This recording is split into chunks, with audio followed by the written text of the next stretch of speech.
Вот как описывает эти события Плутарх. Был некий человек из числа старинной знати, известный своим богатством и красноречием, но в бесчинстве и дерзости не уступавший никому из прославленных распутников. Он был влюблен в Помпею, жену Цезаря, и пользовался взаимностью. Но женские комнаты строго охранялись, а мать Цезаря Аврелия своим постоянным наблюдением за невесткой делала свидания влюбленных трудными и опасными. У римлян есть богиня, которую они называют добрую, а греки – женскую. Женщины, участвующие в ее мистериях, покрывают шатер виноградными лозами, и у ног богини помещается священная змея. Ни одному мужчине нельзя присутствовать на празднестве и даже находиться в доме, где справляется торжество. Лишь женщины творят священные обряды. Когда приходит день праздника, консул или претор, в доме которого он справляется, должен покинуть дом вместе со всеми мужчинами. Жена же его принимает дом и производит священное действие. Главная часть их совершается ночью, сопровождаясь играми и музыкой. В том году праздник справляла Помпея, и Клавдий, не имевший еще бороды и поэтому рассчитывавший остаться незамеченным, явился туда, переодевшись в наряд орфистки и неотличимой от молодой женщины. Он нашел двери отпертыми и был благополучно проведен в дом одной из служанок, посвященной в тайну, которая и отправилась вперед, чтобы известить Помпею. Так как она долго не возвращалась, Клавдий не вытерпел ожидания и стал пробираться вперед по большому дому, избегая ярко освещенных мест. Но с ним столкнулась служанка Аврелии и, полагая, что перед ней женщина, стала приглашать его принять участие в играх и, несмотря на его сопротивление, повлекла его к остальным, спрашивая, кто он и откуда. Когда Клавдий ответил, голос выдал его, и служанка Аврелии бросилась на свет к толпе и стала кричать, что она обнаружила мужчину. Все женщины были перепуганы, Аврелия же, прекратив совершение таинств и прикрыв святыни, приказала запереть двери и начала обходить со светильниками весь дом в поисках Клавдия. Наконец его нашли укрывшимся в комнате служанки, и женщины, обнаружившие его, выгнали его вон. На следующий день по всему Риму распространился слух, что Клавдий совершил кощунство и повинен не только перед оскорбленными им, но и перед городом и богами. Один из народных трибунов публично обвинил Клавдия в нечестии, и наиболее влиятельные сенаторы выступили против него, обвиняя его, наряду с прочими гнусными беспутствами, в связи с собственной сестрой.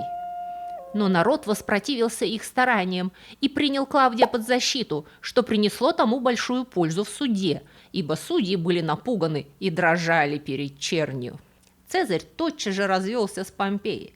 Однако, будучи призван в суд в качестве свидетеля, он заявил, что ему ничего не известно относительно того, в чем обвиняют Клавдия. Это заявление показалось очень странным, и обвинитель спросил его: «Но почему же тогда ты развелся со своей женой?» «Потому, — ответил Цезарь, — что на мою жену не должна падать даже тень подозрения». Плутарх, грек, не был современником этих событий. Он описывает происходившее за 170 лет до него, находясь в 1000 километрах от Рима. Он проделал впечатляющую работу по сбору информации, но не все, что он пишет, следует принимать за чистую монету. К примеру, этому пылкому безбородому юноше, нарядившемуся орфисткой, уже почти стукнуло 30. Сильно сомневаюсь, что он был безбородым. Он был из чрезвычайно богатой и влиятельной семьи. Считал, что законы написаны не для него, и его оправдали на суде не потому, что римский народ за него заступился, а потому, что он подкупил судей. И его отношения с собственной сестрой, которую тоже звали Клавдия, уже были не просто предметом сплетен, а моментом судебных разбирательств. Клавдий и Клавдия Пульхры. Кардашьянам такое и не снилось.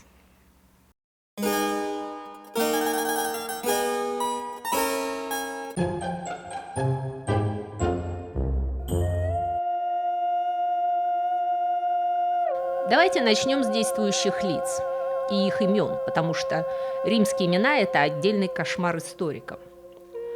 В Древнем Риме все знатные римляне именовались 3 именами.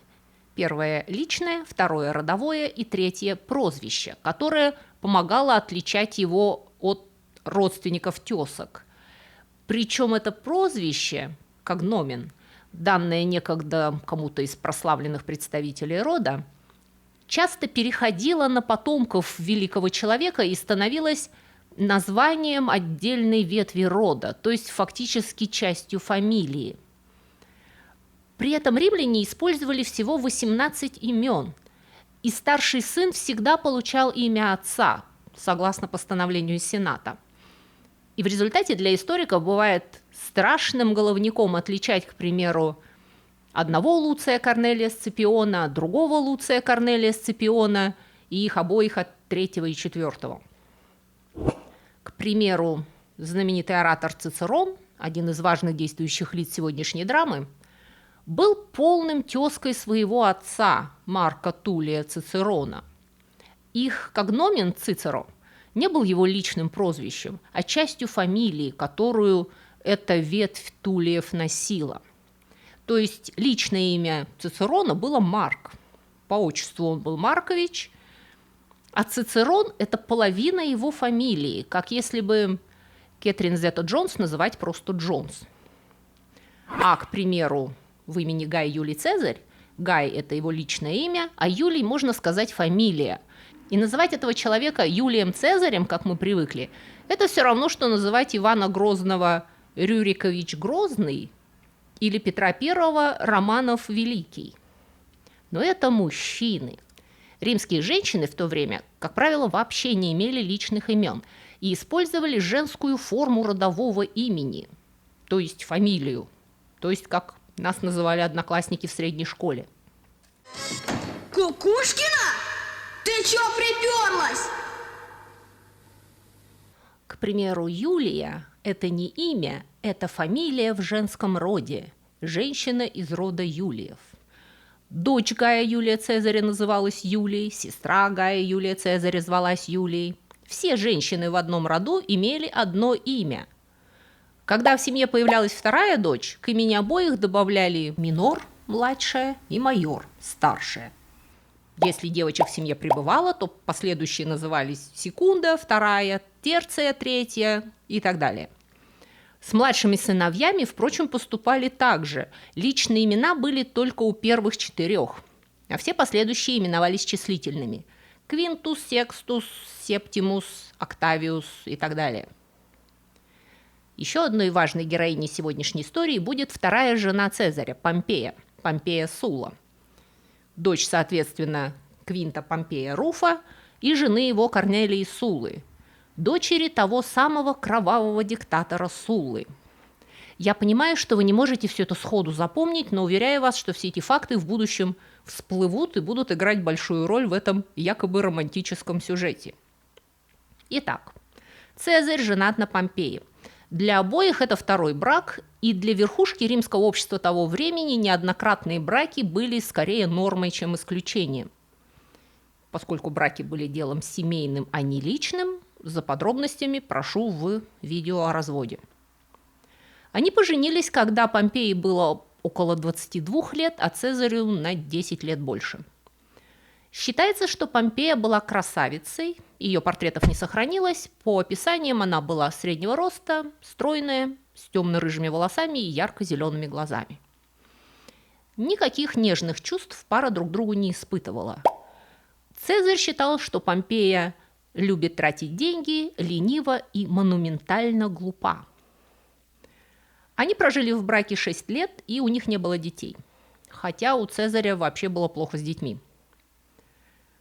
Самый главный герой моего рассказа носил имя Публий Клавдий Пульхр, сын Аппия Клавдия Пульхра, у которого всего было 3 сыновей – Аппий, Гай и Клавдий, и 3 дочери, все как на подбор Клавдии – Клавдия Прима, Клавдия Секунда и Клавдия Терция. 2 приличные женщины, а про старшую говорил и сочинял стихи весь Рим. И на стенах писал. Не всегда приличные стихи. Считается, что Лесбия, к которой обращал свои самые прославленные стихотворения великий поэт Катул, это наша Клавдия Прима. Как видите, эта история просто битком набита знаменитостями. Перейдем к богам.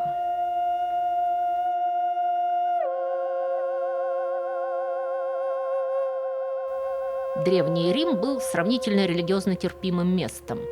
Помимо самых главных богов Юпитера, Юноны и Минервы, жители Вечного Города поклонялись массе разнообразных богов и богинь, ответственных за самые разнообразные природные силы и аспекты человеческой жизни. Как частная, так и общественная жизни были структурированы вокруг календаря религиозных праздников. Регулярное отправление религиозных обрядов было обязательным и очень важным. Римляне были абсолютно уверены, что их благополучие и вообще существование базируется на хороших отношениях с богами, а хорошие отношения с богами гарантируются регулярными обрядами, ритуалами и жертвоприношениями. В храме богини Весты должен был непрестанно гореть священный огонь. Если огонь, не приведи Господи, потухал, ответственную за него весталку лично бичевал великий понтифик, и все ждали страшных бед. Мы до сих пор называем вестибюлем первую комнату дома, где у римлян располагался очаг, в котором горел огонь, часть огня из храма Весты. Великий понтифик – это главный жрец, надзиравший над всеми жрецами всех храмов, всех богов в Риме. В принципе, у каждого культа был свой верховный жрец или жрица, но понтификс максимус приглядывал за ними за всеми, потому что Рим был цивилизованным местом, а не фестивалем Burning Man. Великий понтифик контролировал проведение всех важных религиозных церемоний, назначал других жрецов, имел право налагать на жрецов штрафы и наказания за халатность. Также он отвечал за составление религиозного календаря. То есть он был главным по отношениям с богами в городе Риме. И в год, о котором пойдет речь, должность великого понтифика занимал никто другой, как прекрасно известный нам Юлий Цезарь. И одной из его обязанностей было назначить, в каком доме в этом году будет проходить одно из важнейших мероприятий – зимнее таинство благой богини, главного божества римлянок. Бонадеа была типичной женской богиней, богиней всех женщин. Она одновременно ассоциировалась с целомудрием и детородием, покровительствовала как девицам, так и матронам и отвечала как за женское здоровье, так и за благополучие в доме в целом. То есть за благополучие всего Рима она тоже отвечала. Бонадеа, благая богиня, это, строго говоря, не имя, а почетный титул или ритуальный псевдоним. Истинное имя богини держалось в тайне, потому что все, что касалось Бонадеа, держалось в строгом секрете от мужчин. Ее обряды исполнялись исключительно женщинами под предводительством весталок, и они были категорически табуированы для всех существ мужского пола. Таинства доброй богини были так хорошо засекречены, что мы, честно говоря, практически не знаем, что они из себя представляли. Видимо, они напоминали культы различных богинь земли и плодородия и включали ночные манипуляции со священным огнем, жертвоприношение свиньи, декламации и пение гимнов, музыку и танцы. Также там присутствовала, видимо, змея. В эпоху Римской республики проводилось два таких праздника Бонадеа. Один из них состоялся 1 мая в храме богини, а второй в декабре в частном доме. И если первый фестиваль был большим и демократичным, куда валили все женщины всех социальных слоев, то второй был элитным, закрытым и суперпрестижным. Зимние таинства Бонадеи проходили в доме одного из главных должностных лиц Рима. Жены консулов, преторов, цензоров брали на себя по очереди организацию этого мероприятия. Дом ритуально очищался от всех представителей мужского пола, включая животных. Говорят, даже статуи мужчин занавешивались, как клетки с канарейками, чтобы, не дай бог, они не подсмотрели женских секретов. Затем хозяйка с помощницами украшали главный зал дома виноградными лозами и цветами, готовился банкетный стол с ложем для богини. Весталки приносили статую Бонадеа из ее храма и клали ее на ложе, как почетного гостя. Возможно, вы помните, что также поступали со статуей Сатурна в Сатурналии. После принесения жертвы и возлияния на алтаре богини праздник продолжался всю ночь в форме веселого девичника с женщинами-музыкантами, играми и вином, которое эвфемистически именовалось молоком, и это был редкий случай, когда приличные римлянки пили цельное, а не разведенное вино. Этакий прототип Girls' Night Out.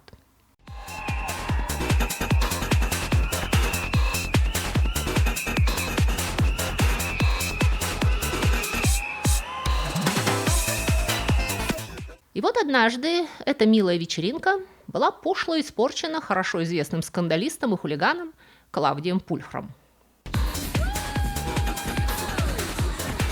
Плутарх, который я цитировала в начале, далеко не единственный сохранившийся источник, повествующий об этом скандале. Сохранились даже материалы судебного разбирательства, потому что это был суд столетия. Разумеется, сплетен, наговоров и прямой лжи накопилось порядочно.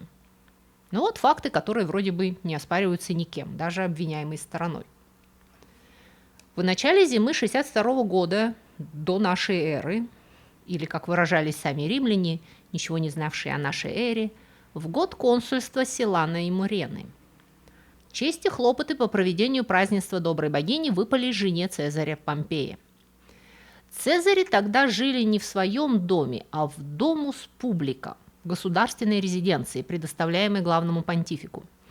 Это был не очень большой, но очень престижный дом, бок о бок с домом Весталок, в начале священной улицы, где располагались все главные храмы.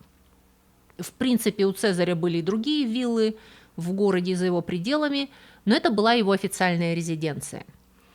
И на время празднования женской богини это здание было очищено от всего мужского пола, людей и животных. На мероприятие стянулись дамы всего высшего света Рима. Туда также пригласили все 6 действующих весталок. Они были очень важными и уважаемыми жрицами, несмотря на то, что младшим из них могло быть лет 10.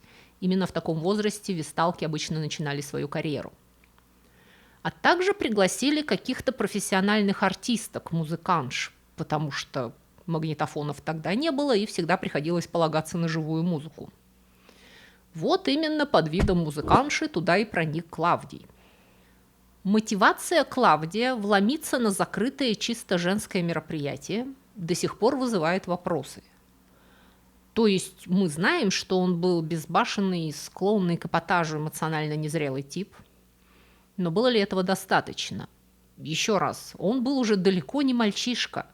Он был квестором, он намеревался когда-нибудь получить место в Сенате. Навряд ли он делал это наспор. Разумеется, Плутарх был не первый, кто предположил, что Клавдий залез в дом Цезаря на свидание с его женой. Но эта версия, хоть и лежит на поверхности, откровенно говоря, не выдерживает критики. Даже если предположить, что между этими двумя был роман. Выбор времени и места для свидания был, мягко говоря, странный.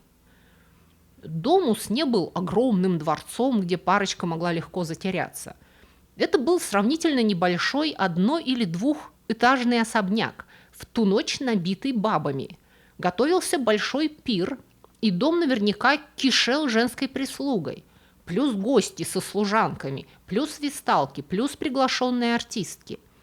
Женщины терлись там плечом к плечу в тесных комнатках и коридорчиках.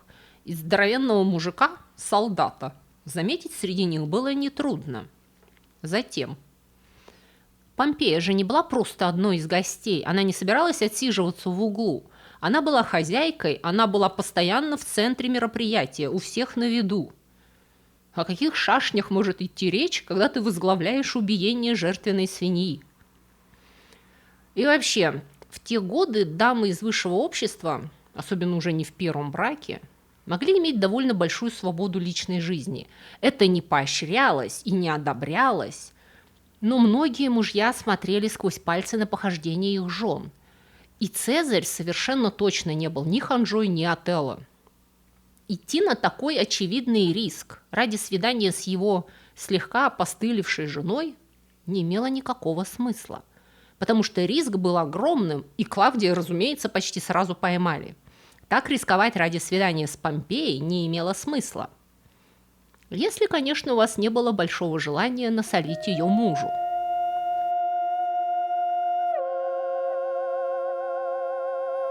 По словам Плутарха, как только Клавдия заметили, мать Цезаря, Аврелия, сразу же накрыла культовые предметы богини покрывалом, чтобы взгляд мужчины их не оскверлил. Но все равно мероприятие было испорчено. После того, как Клавдий был в зашей вытолкан за ворота, весталкам пришлось все переделывать по новой. На следующее утро весь город уже только об этом и говорил. В основном возмущались, но и смеялись тоже. Всячески склоняли Клавдия, выреженного в женскую одежду, сплетничали насчет участия Помпеи, смеялись над, возможно, рогоносцем Цезарем. Однако возмущенные голоса не утихали. Клавдий нарушил священный обряд. Он оскорбил благую богиню.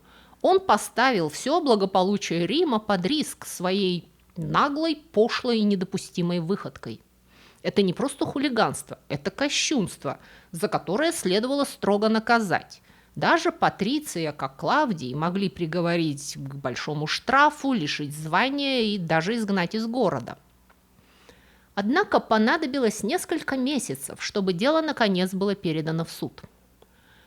И когда Сенат наконец учредил специальный трибунал для рассмотрения дела, Клавдию уже предъявляли обвинения не просто в святотатстве, а на минуточку в священном инцесте. Это надо объяснить. Помните, я сказала, что ритуал Бонадея проводили весталки.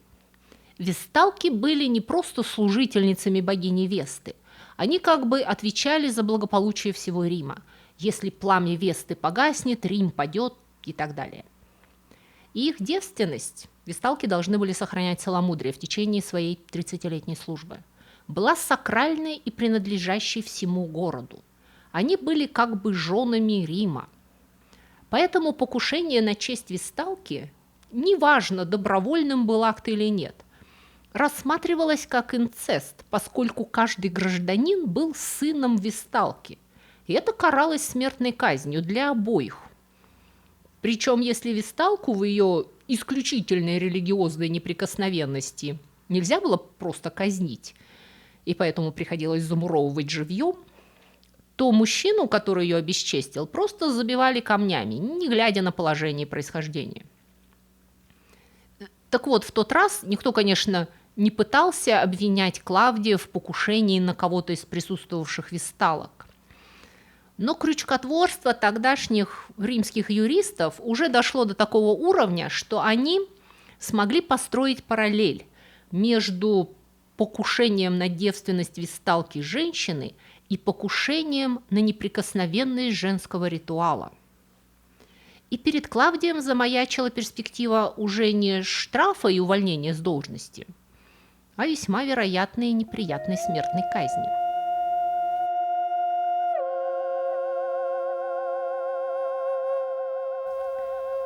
Трибунал, разбиравший дело Клавдия, был немалым. Он состоял из 56 человек из разных сословий, чтобы предотвратить злоупотребление.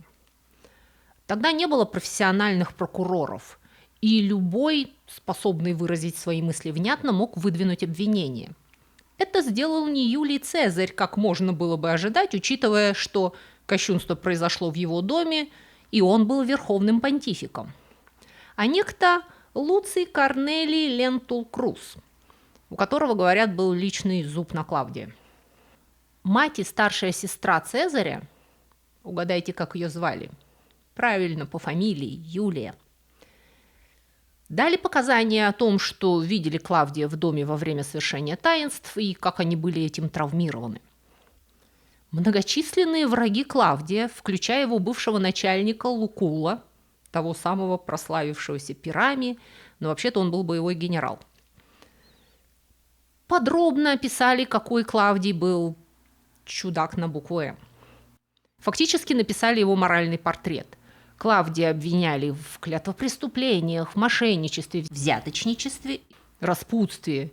А Лукул так разошелся, что обвинил Клавдия в связи с его Лукула бывшей женой и собственной сестрой тоже Клавдии. Клавдий, в свою очередь, пытался защищаться, говоря, что он никак не мог ворваться на таинство Бонадея, поскольку его вообще не было в городе. Тогда слово взял Цицерон, великий оратор и чрезвычайно влиятельный и уважаемый человек. И он фактически сказал Клавдию при всех: «Кончай сочинять, я же сам тебя тогда видел в Риме, мы разговаривали». Алиби Клавдия трещала по швам, и тогда другая сестра его, та, о которой Катул писал стихи, с перепугу попыталась соблазнить Цицерона и уговорить, чтобы он не выступал против брата. На что жена Цицерона, почтенная дама, очень серьезно относившаяся как к религиозным таинствам, так и к брачным обетам, поднажала на мужа, и тот набросился на Клавдия в суде так, что от его репутации, а заодно и от репутации его сестры, камня на камне не осталось. Вы жалкая, ничтожная личность. А вы калека. Ну, в общем, той весной в Риме не хватало попкорна. Интересно, что Юлий Цезарь совершенно отстранился от дела. Он не участвовал в организации суда, не выдвигал обвинений, отказался свидетельствовать, сказав, что он на празднике не был и, соответственно, ничего про это не знает. Более того, вместо того, чтобы попытаться хотя бы защитить Помпею от клеветы, он поспешно разводится с ней. И на вопрос, не является ли этот развод косвенным подтверждением того, что жена ему изменяла, он ответил своей знаменитой фразой: «Жена Цезаря должна быть вне подозрений». И вся эта позиция Цезаря, казавшаяся странной не только нам сейчас, но и современникам, проливает интересный свет на причины поступка Клавдия.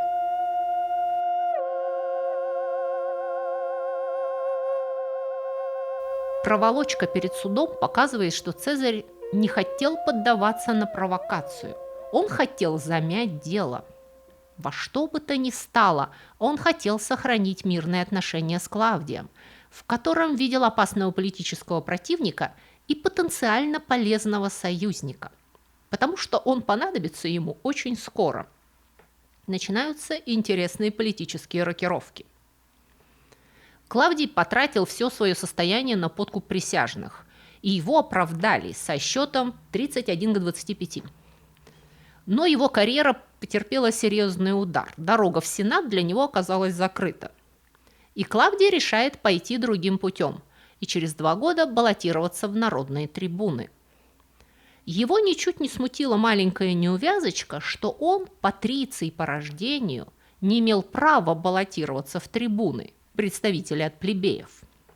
Патриции избирались в Сенат, из плебеев выбирались трибуны. Это было незыблемое правило, обеспечивающее баланс сил сословий. Но еще раз повторяю, что Клавдий не считал, что законы написаны для него. С поддержкой забывшего все обиды Цезаря он нашел 20-летнего плебея, который усыновил 32-летнего Клавдия, сменившего имя на Клодий.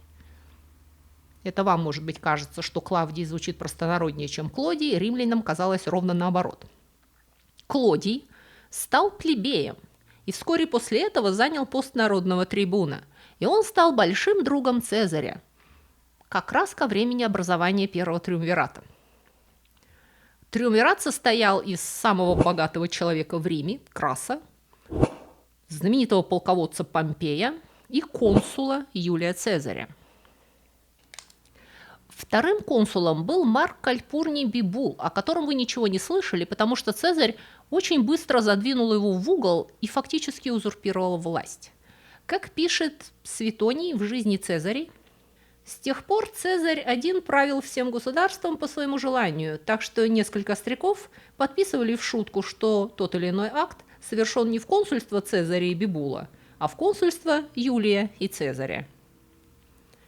Это было началом восхождения Цезаря к абсолютной власти. Ему понадобится еще лет 10 примерно, чтобы уничтожить всех соперников и впоследствии стать пожизненным диктатором. Его наследник, его внук Октавиан Август, станет первым императором Рима в современном смысле слова. Клодия к этому времени уже давно убьют в драке на дороге. А Помпея, из-за которой якобы началась эта история, сгинет во тьме веков. После развода с Цезарем мы ничего о ней не знаем. Ни Клавдию, ни Цезарю, ни историкам не было до нее никакого дела. Никто не стал заступаться за внучку Суллы, чья популярность сравнима разве что с популярностью Берии. Никто не понял, зачем Цезарь на ней женился, но все поняли, почему он с ней развелся. Все, что от нее осталось, это фраза, которую сейчас перелицовывают, применяя к разным обстоятельствам, что жена Цезаря должна быть вне подозрений. Помпея Сулла – покровительница всех не оправдавших доверия. И сегодня у меня все. Спасибо вам за внимание. И не забудьте поставить лайк, если вам понравилось это видео. Всего доброго. До свидания.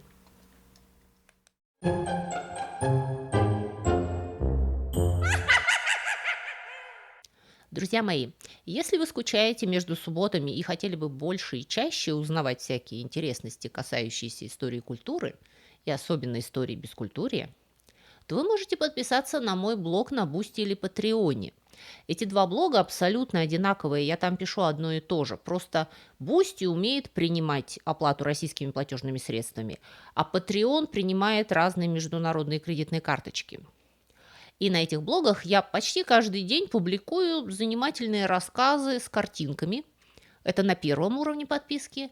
А на втором уровне вы еще получите доступ к дополнительным коротким видео. Кроме того, если вам не нравится вся эта реклама, которую в вашей стране вставляет в мои видео YouTube, это еще одна причина подписаться на блоги, потому что там я размещаю субботние видео без рекламы. И на 15 минут раньше, чем на YouTube. Это для тех, кто к субботе конкретно соскучился. Еще один немаловажный ништяк для подписчиков – это возможность бесплатно скачивать мои художественные книги. Ссылку на онлайновый магазин, где вы можете их купить, я, кстати, тоже размещу внизу в описании. И последнее, но не по важности, причина подписаться на мой блог – вы тем самым поддерживаете этот канал и даете мне возможность все мое рабочее время посвящать вам. На сегодня у меня все. Всего вам доброго и до скорых встреч.